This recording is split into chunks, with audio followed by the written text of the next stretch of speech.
क्योंकि बहनों को तो जयमूलवासी करने वाली नहीं,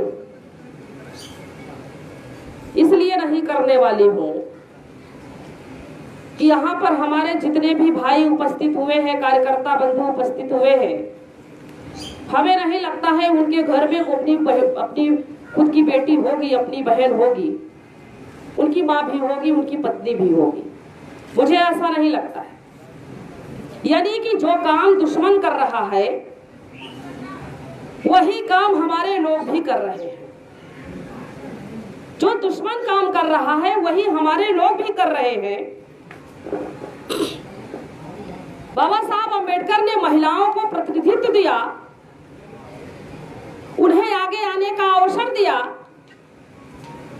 लेकिन दुश्मनों ने क्या किया था? दुश्मनों ने हमारी महिलाओं को 3000-4000 साल तक कठोर कानून बना करके उनको घर की चहर दीवारी में बंद रखने के कठोर नियम बनाए थे। बाबा साहब ने उन्हें आरक्षण दे करके उनको आगे आने का अवसर दिया, लेकिन आज हमारे वर्तमान में हमारे लोग क्या कर रहे हैं? उनको घर की चहर दीवारी में कैद करके रख दिए हुए, उनको बाहर नहीं निकाल सकते। अरे कम से कम इतना तो सोचना चाहिए कि एक महिला अपना घर बार छोड़ करके, बाल बच्चों को छोड़ करके समाज को जागृत करने में, महिलाओं में नेतृत्व निर्माण हो, इसके लिए दिन रात 24 घंटे काम कर रही है। तो क्या आप लोगों का इतना भी फर्ज नहीं बनता है कि आप अपने घर की महिलाओं को घर से बाहर ला करके यहाँ बैठा सके? ये हमारे समाज के लिए बड़े शर्म की बात है। इसीलिए मैं ये कह रही हूं कि जो काम दुश्मनों ने किया और दुश्मन चाहता है वही काम हम कर रहे, हमारे लोग कर रहे। अगर 50% की आबादी महिलाओं की है और 50% आबादी पुरुषों की है, 50% जागृत है, 50% के लोग जागृत हो रहे हैं, उनको अपना दोस्त और दुश्मन की, अच्छे बुरे की गलत पहचान हो रही है। हमारी महिलाएं घर के अंदर कैद है, वो बाहर निकलेगी नहीं तो उसको कैसे समझ में आएगा कि देश में और समाज में हमारे विरोध में कौन से कार्यक्रम चलाए जा रहे हैं? उसको कैसे जानकारी होगी? आज तक किसी भी राजनीतिक पार्टी ने हमारी महिलाओं को आगे आने का अवसर नहीं दिया। एक बहुजन मुक्ति पार्टी है जो कि महिलाओं के अंदर नेतृत्व निर्माण हो, वो अपने अस्तित्व की पहचान करे, इसका अवसर दे रही है, लेकिन हमारे लोग ही उनको आगे नहीं आने देना चाह रहे। अगर आप ये समझते हो कि केवल 50% पुरुष से ही समाज में परिवर्तन हो जाएगा तो ये असंभव है, ये नहीं हो सकता। 50% पुरुष और 50% महिलाएं जब तक नहीं आएगी तब तक समाज में परिवर्तन नहीं होने वाला है। क्योंकि आज देश में, दुनिया में कोई भी अगर पुरुष महान हुआ है तो उनके पीछे महिलाओं का हाथ रहा है। राष्ट्रपिता ज्योतिबा राव फूले यदि महान हुए तो सावित्रीबाई फूले का साथ रहा। बाबा साहब अम्बेडकर यदि महान हुए तो उनके पीछे माता रमाबाई का हाथ रहा। छत्रपति साहू जी महाराज यदि समाज के लिए आरक्षण देने का काम उन्होंने किया सबसे पहले, तो उनके पीछे भी महिला का हाथ रहा। यह दुनिया का इतिहास है कि बिना समाज में अगर परिवर्तन करना है तो बिना महिलाओं का नहीं हो सकता है। हमें इस बात को समझना होगा। आज ये वर्तमान सरकार में सबसे ज्यादा प्रताड़ित महिलाएं हो रही है, उनके ऊपर अन्याय बलात्कार हो रहा है। बलात्कार ही नहीं, सामूहिक बलात्कार, और सामूहिक बलात्कार करने के बाद सबूत मिटाने के लिए उसको जिंदा जला दिया जा रहा है। क्या संदेश देना चाहते हैं आप उनको घर में बैठा के? हमें इस बात को समझना होगा ये जो क्राइम करने वाले लोग हैं, जो महिलाओं के साथ बलात्कार करने वाले लोग हैं, ये कौन लोग हैं? ये वही लोग हैं जिनको हम अपना नेता चुनते हैं, उनको सत्ता तक पहुंचाते हैं, उनको ताकतवर बनाते हैं, और जब वो ताकतवर बनते हैं सत्ता तक पहुंचकर, तो हमारे साथी हमारी बहन बेटियों के साथ अन्याय अत्याचार करते हैं। आखिर चिन्मयानंद स्वामी, आशाराम बापू, कुलदीप सिंह सेंगर जैसे कौन लोग हैं? आरएसएस के कट्टर लोग हैं, भारतीय जनता पार्टी के लोग हैं। हमें इस बात को समझना होगा। और सरकार नारा देती है बेटी बचाओ बेटी पढ़ाओ का। मेरे ये समझ में नहीं आता कि जिनके घर में खुद की अपनी बेटी नहीं है, पत्नी नहीं है, वो बेटी बचाओ बेटी पढ़ाओ का नारा दे रहे हैं। समाज में इतनी सारी समस्याएं हैं, यानी आजादी के 74 साल हो गए, 74 साल होने के बाद भी हमारी किसी भी समस्या का समाधान नहीं हुआ। समस्याएं बढ़ गई, खत्म नहीं हुई। और ये जो सरकार में बैठे हुए लोग हैं, ये कह रहे हैं कि 85% मूल निवासी बहुजन समाज के लोगों को सारे हक और अधिकार दिए जा रहे हैं, ढिढोरा पीट रहे हैं, योजनाओं का लाभ दे रहा है। लेकिन जो योजनाओं का लाभ सरकार, केंद्र सरकार, राज्य सरकार दे रही है, क्या वो योजनाओं का लाभ आप तक पहुंच पा रहा है? पहुंच पा रहा है कि नहीं पहुंच पा रहा है? नहीं पहुंच। कि अगर देश से और प्रदेश से लाचारी, बेगारी, अन्याय, बलात्कार, भ्रष्टाचार, भूखमरी, बलात्कार, शिक्षा जैसी समस्या को खत्म करना चाहते हो तो बहुजन मुक्ति पार्टी ही एक ऐसा विकल्प है।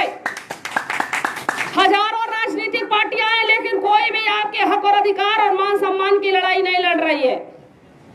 चाहे वो आरक्षण का मुद्दा हो, प्रमोशन का मुद्दा हो, युवाओं को रोजगार का मुद्दा हो, महिलाओं पर हो रहे अन्याय अत्याचार का मुद्दा हो, बेरोजगारी का मुद्दा हो, कोई भी नहीं उठा रहा है। बहुजन मुक्ति पार्टी सरकार में नहीं है, सत्ता में ना होने के बावजूद भी ये सारे मुद्दे लेकर के सड़क पर उतर रही है, आंदोलन कर रही है, आंदोलन कर रही है। कांग्रेस और बीजेपी हमारे विरोध में तो नीतियां बना ही रहा है, लेकिन हमारे समाज की जो क्षेत्रीय पार्टियां हैं, सपा और बसपा है, वो भी हमारे लिए काम नहीं कर रही है। उनके सामने घुटने टेक दिया, उनके सामने घुटने टेकने का काम किया। अरे मान्यवर कांशीराम साहब ने बड़ी ही कठिनाइयों से, बड़े ही संघर्षों के साथ हजारों किलोमीटर साइकिल चला करके उन्होंने बहुजन समाज पार्टी का निर्माण किया और बहन जी को समाज का लीडरशिप दिया कि अगर ये समाज का लीडरशिप करेंगी तो समाज का भला होगा, समाज के हक और अधिकार और मान सम्मान की लड़ाई लड़ेगी। बहुजन हिताय बहुजन सुखाय का नारा उन्होंने दिया। लेकिन हुआ क्या कि 4 बार मुख्यमंत्री उत्तर प्रदेश की बहन जी बनती है, और जब तक मान्यवर कांशीराम साहब 3 बार तक थे, तब तक तो सही दिशा में, क्योंकि कांशीराम साहब के हाथ में रिमोट कंट्रोल थी, इसलिए सही दिशा में काम कर रही थी। लेकिन कांशीराम साहब के परिनिर्वाण होने के बाद क्या हुआ कि उसमें दुश्मनों ने घुसपैठ किया, और घुसपैठ करके बहुजन हिताय बहुजन सुखाय की जगह सर्वजन हिताय सर्वजन सुखाय में बदल दिया। आज बहन जी क्या कह रही है? बहन जी 23 जुलाई से अयोध्या से प्रबुद्ध सम्मेलन का कार्यक्रम चला रही है। सतीश चंद्र मिश्रा के सामने इसकी जिम्मेदारी उन्होंने उनको दिया, सतीश चंद्र मिश्रा को दिया। तो बहन जी वो प्रबुद्ध सम्मेलन का कार्यक्रम चला रही है, उनका सम्मेलन कर रही है, तो अखिलेश यादव जी कह रहे हैं कि मैं 15 अगस्त से शुरू करूंगा बलिया से प्रबुद्ध सम्मेलन। समाजवादी पार्टी कह रही है अगर 2022 के इलेक्शन में हमारी सरकार बनती है तो हम परशुराम की मूर्ति बनाएंगे। तो बहन सुप्रीमो मायावती जी कह रही हैं कि मैं वो मूर्ति बनाएंगे तो मैं उनसे भव्य मूर्ति परशुराम की बनाऊंगी। अरे समाज आपको इसलिए चुनता है क्या? इसीलिए चुनता है क्या? मूर्ति बनाने की होड़ लगा लो, उनका सम्मेलन करो। साथियों, कोई भी राजनीतिक पार्टी, बाबा साहब अंबेडकर ने 21 जुलाई 1946 को ही कहा था, उन्होंने कह दिया था कि कोई भी राजनीतिक पार्टी आपके हक और अधिकारों की लड़ाई लड़ने वाली नहीं है, इसको नोट कर लेना। कोई भी राजनीतिक पार्टी आपके हक और अधिकारों की लड़ाई नहीं लड़ने वाली है, इसको लिख करके करके रख देना, आज वही हो रहा है।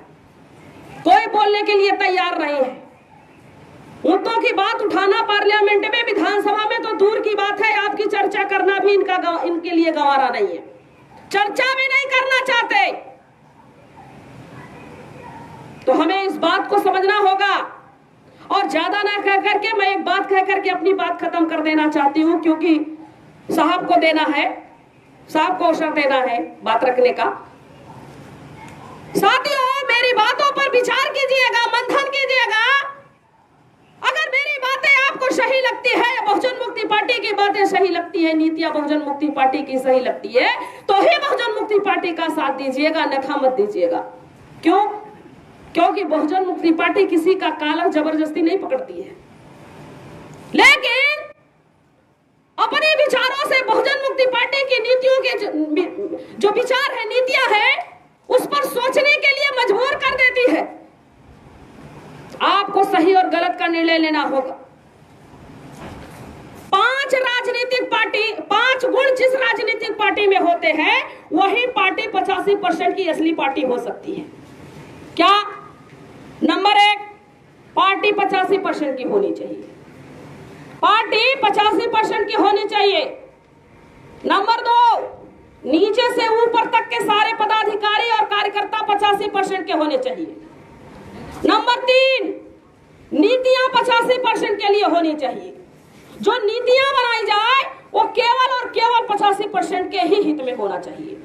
और नंबर 5, स्वतंत्र युग से निर्णय लेने की क्षमता और ताकत होनी चाहिए। ऐसा लीडर होना चाहिए जिसे ना तो आय से अधिक संपत्ति का डर हो, ना तो सीबीआई से डर हो, और ना ही जेल जाने से डर हो।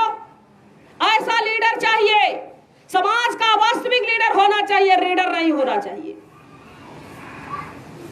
रीडर नहीं होना चाहिए, लीडर होना चाहिए। बाबा साहब अंबेडकर एक ऐसे वास्तविक लीडर थे जो चुनकर के संविधान सभा में गए और उन्होंने ऐसा कानून बनाया, ऐसा कानून बना करके 85% मूल निवासी बहुजन समाज के लोगों को दिया कि आज उस कानून से ये 15% के लोग घबरा रहे हैं। और वो इनको हजम नहीं हुआ, हजम नहीं हुआ। और 9 अगस्त 2018 को संसद मार्ग पर संविधान की प्रतियां जलाने का काम किया गया, लेकिन किसी ने आवाज नहीं उठाई। बहन जी कहती हैं कि मैं सबसे बड़ी अंबेडकरवादी हूं। अरे आप अगर अंबेडकरवादी होती तो संसद मार्ग कर जब संविधान की प्रतियां जलाई जा रही थी तो आपने आवाज क्यों नहीं उठाई? आपने आवाज क्यों नहीं उठाई? अगर आप चाहती तो चक्का जाम कर सकती थी, आंदोलन कर सकती थी, लेकिन उन्होंने नहीं किया। उन्होंने नहीं किया और उसी समय 10% सवर्णों को आरक्षण मिले, इसके लिए वो समर्थन कर रही थी कि 10% सवर्णों को आरक्षण मिलना चाहिए। और जब इसे सवाल किया गया कि ये लोग तो आपके विरोध में नीतियां, समाज के विरोध में नीतियां बना करके काम कर रहे हैं, आपके विरोध में काम कर रहे हैं, आप 10% सवर्णों को आरक्षण मिले इसके लिए आप मांग क्यों कर रही हैं? तो इन्होंने कहा कि उनको मिलना चाहिए, उन सवर्णों को मिलना चाहिए जो आर्थिक आधार पर पिछड़े हैं, जो गरीब है, उनको मिलना चाहिए।